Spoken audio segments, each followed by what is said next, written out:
কালীঘাট তৃণমূলের 21শে জুলাই সমাবেশকে এবার ব্রিগেডে হবে সেই প্রশ্ন কিন্তু উঠছে, কারণ ইতিমধ্যে মমতাপন্থীদের ব্রিগেডে সভার প্রস্তাব দিয়েছে পুলিশ এবং ডোরিনা ক্রসিং এ সভা করতে চায় যে আবেদন করা হয়েছিল কালীঘাটের তরফ থেকে, কালীঘাট তৃণমূলের পক্ষ থেকে।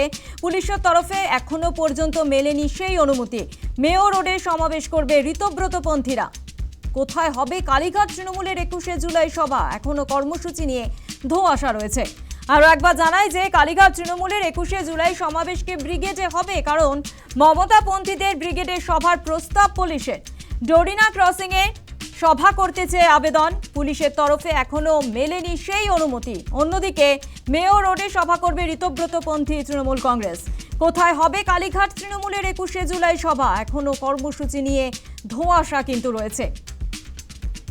কালীঘাট তৃণমূলের 21শে জুলাই কি এবার ব্রিগেডে হবে সেই প্রশ্ন উঠছে, কারণ ইতিমধ্যেই 21শে জুলাই সভা নিয়ে ঋতব্রতপন্থী একদিকে তৃণমূল কংগ্রেস, অন্যদিকে কালীঘাটপন্থী তৃণমূল কংগ্রেসের মধ্যে যে দীর্ঘ টানাপোড়েন রয়েছে। সেক্ষেত্রে দাঁড়িয়ে আপনাদের একবার জানাই যে কালীঘাট তৃণমূলের 21শে জুলাই কি সমাবেশকে এবার ব্রিগেডে হবে সেই প্রশ্ন আসছে, কারণ মমতাপন্থীদের ব্রিগেডের সভার প্রস্তাব পুলিশের। আর এই বিষয় নিয়ে বিস্তারিত জানাবে ফোন লাইনে রয়েছে প্রতিনিধি প্রিয়াঙ্কা ইজ ভৌমিক। প্রিয়াঙ্কা, কালীঘাট তৃণমূলের 21শে জুলাই কি ব্রিগেডে সেই প্রশ্ন উঠছে। প্রিয়াঙ্কা,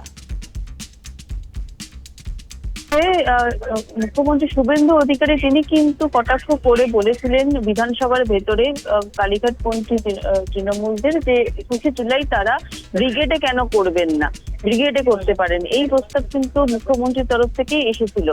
তারপর আমরা দেখেছিলাম যে 21শে জুলাই এতদিন ধরে যেখানে হতো, অর্থাৎ ভিক্টোরিয়া হাউসের ঠিক সামনে, সেখানে কিন্তু অনুমতি দেওয়া হয়নি পুলিশের তরফ থেকে। তবে কালীঘাটপন্থী তৃণমূলের তরফে কিন্তু যাতে ওই জায়গাতেই, অর্থাৎ এত বছর ধরে যেখানে 21শে জুলাই পালন হয়ে এসছে, সেই জায়গাতেই যাতে এই বছরও পালন করা যায় তার জন্য অনুমতি চাওয়া হয়েছিল। কিন্তু পুলিশের অনুমতি না দেওয়ায় তারপর তারা হাইকোর্টের দ্বারস্থ হয়েছেন।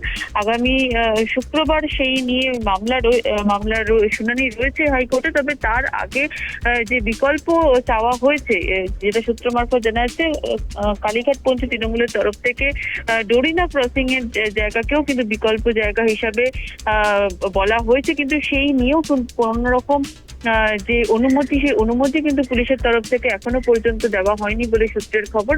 তবে এবার কালীঘাটপন্থী ছাড়াও যে তৃণমূলের আরো একটি ভাগ তুমি জানো, যেখানে ঋতব্রতপন্থী তৃণমূল, তারা কিন্তু ইতিমধ্যেই জায়গা বেছে নিয়েছেন এবং তারা একদিকে যেখানে গান্ধী মূর্তির পাদদেশে 21শে জুলাই পালন করবেন বলে ঠিক করেছেন, তেমনই অন্যদিকে কালীঘাটপন্থী তৃণমূল কোথায় 21শে জুলাই পালন করবে তা নিয়ে কিন্তু এখনো দ্বন্দ্ব রয়েছে। কারণ এখনো পর্যন্ত তাদের জায়গাই ঠিক হয়নি, এখনো পর্যন্ত তারা যে অনুমতি চেয়েছেন।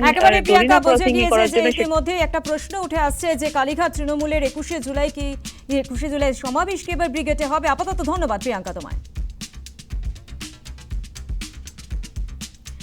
আপনাদের শোনাবো যে গতকাল কুণাল ঘোষ তিনি বলছেন যে বিজেপি ভয় পেয়েছে, তাই ভিক্টোরিয়ায় অনুমতি দেওয়া হয়নি, এমনটাই মন্তব্য করেছেন কুণাল ঘোষ। ঠিক কি বলেছেন একবার শোনাবো। আমরা তো প্রস্তুত, আমরা তো পুরো প্রস্তুত। আমরা তো ভিক্টোরিয়ার সামনে তো আমরা চেয়েছি এবং আমরা তো বলছি আমরা রেকর্ড সমাবেশ করার জন্য আমরা প্রস্তুত। এখন সেটা জানে বলেই তো সরকার পক্ষ তৃণমূলকে একটু ডিস্টার্ব করা। আচ্ছা বলুন, তৃণমূল নাকি দুর্বল, মমতা বন্দ্যোপাধ্যায় শিবির নাকি দুর্বল, আর মমতা বন্দ্যোপাধ্যায় তার বাড়ি থেকে তিনি যাতে না বেরোতে পারেন তার জন্য পুলিশের ব্যবস্থা করা হচ্ছে, আর বাকিদেরকে পুলিশ প্রমোট করছে। অ্যাকচুয়ালি বিজেপি ভয়টা তো পাচ্ছে মমতা বন্দ্যোপাধ্যায়কেই, তো সেই কারণে ভিক্টোরিয়ার সামনেটা আমাদের দিতে তারা চাইছেন না। যদি কাউকে মেয়র দেওয়া যায় তো তাহলে কাউকে ভিক্টোরিয়ার সামনেটা দেওয়া যায় না।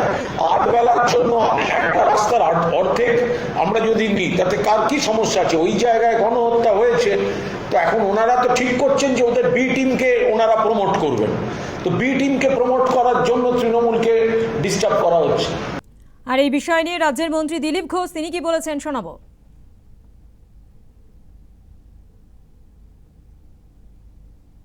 টিএমসিদের মধ্যে কে এগোলো আর কে পিছলো সেটা নিয়ে চিন্তা নেই।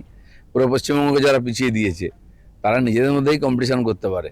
সারা ভারতের সঙ্গে কম্পিটিশন করতে পারেনি, তাই বাংলাদেশের সঙ্গে জোড়ার চক্রান্ত চলছিল। তার থেকে বাংলা মুক্তি পেয়েছে। সামনে তাকান, এগিয়ে চলুন, যে পিছনে থাকছে থাকুক। এই বিষয় নিয়ে কংগ্রেস নেতা অধীর রঞ্জন চৌধুরী তিনি কি বলেছেন শোনাবো। পুলিশ জানে যে মমতা ব্যানার্জিকে এখন ব্রিগেড দেওয়া মানে ওকে বলা হবে যে তুমি ভারত মহাসাগর সাঁতরি পার হও। সেটা পুলিশ বলা মানে বিদ্রুপ করেছে। পুলিশের এটা করা উচিত না, কারণ ব্রিগেডে পারমিশন তো পুলিশ দেয় না, ব্রিগেডের পারমিশন দেয় সামরিক বাহিনী।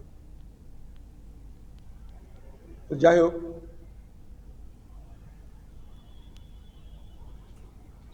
শহীদদের নিয়ে শহীদ দিবস পালন প্রত্যেক বছর কলকাতায় তৃণমূলের জমানায় একটা করে তৃণমূলের বার্ষিক উৎসবে রূপান্তরিত হয়েছিল। অ্যানুয়াল ফেস্টিভ্যাল, মাছ মাংস ডিম সব কিছু ছড়াছড়ি ছিল, দেখেছি আমরা। তখন টিভি সবসময় দেখাতো কি রান্না হচ্ছে, কোথায় রান্না হচ্ছে, কে কী খাবে, কত ভাজা কত পুরি। সেই বাৎসরিক উৎসবটা এবার সম্ভবত হচ্ছে না। এটা থেকে অন্তত মুক্তি পাওয়া যাবে।